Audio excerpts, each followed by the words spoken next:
Arturo Schomburg was a self-described Afro Boricua. He was a bibliophile. He was a cultural and historical explorer. Arturo Schomburg was born in 1874 in San Juan, Puerto Rico. His mother was from the Virgin Islands and his father descended from German immigrants. Although not much is documented of his earlier years, he did tell this story. Arturo Schomburg often told a story, particularly as he matured. He talked about when he was a child in Puerto Rico, asking about people who looked like himself. History books did not reflect his people. It was in his 5th grade teacher that said that the Negro had no history, that because he had this Negro blood, that he was kind of unimportant. This childhood moment would go on to change the trajectory of Schomburg's life. He made it his lifelong mission to prove that one instructor wrong, and he did so brilliantly. Now this story is, in some ways, symbolic of so many people of color in the world, where questions of racial identity have often been submerged to national identity. And in this sense, Arturo Schomburg was on the leading edge of creating a space for people of African descent, not only being able to talk about their history, being able to shape their history, but also to politically organize.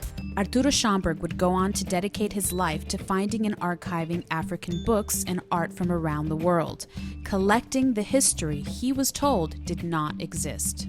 He was tireless in terms of his efforts recovering any objects, especially books, anything that had to relate to African history and culture. In 1891, a 17-year-old Arturo Schomburg would arrive in New York City. He would become a founding member of Las Dos Antillas political club that stood for the independence of Cuba and Puerto Rico and would donate weapons, money, and medical supplies to aid the independence struggle. Schomburg focused on what was happening in Cuba and Puerto Rico, found himself in heated and intense conversations with African Americans who were also figuring out, how do we deal with lynch mobs in Mississippi? How do we deal with police brutality in Harlem? And so he became very close friends. They agreed upon a course of action that would make learning, intellectualism, and history a crucial resource in the activism itself.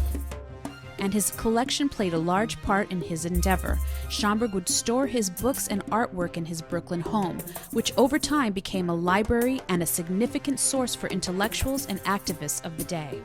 He found books like 12 Years a Slave, written by Solomon Northup, that was recently made into a movie. It had been published in 1853, and over 3 generations was not very popular outside of the context of the abolition movement. Schomburg sold his entire collection to the New York City Public Library for $10,000, and it would become a mecca for intellectuals during the Harlem Renaissance.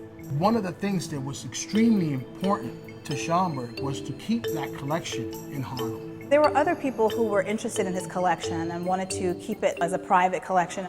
He wanted the public to have access to it. This collection would ultimately become the world's leading repository for the study of global Black history.